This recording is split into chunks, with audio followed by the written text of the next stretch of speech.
how to intensity copy photos to clipboard on Samsung Galaxy S26 Ultra. So let's start the video. First of all, go to app library. Now here, so click on gallery app.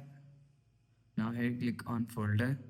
So after click on folder, so click on picture. So after click on picture, so if you want to copy to clipboard, so click on this three dot icon and click on copy to clipboard.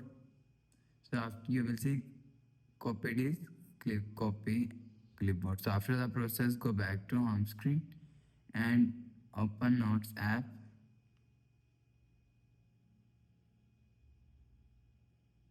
and just click and hold. You will see copy is here. So after the process, go back to home screen, refresh phone. So that's how you can how to instantly copy photos to clipboard on Samsung Galaxy S26 Ultra. So if you like the video, please subscribe. Thanks for watching.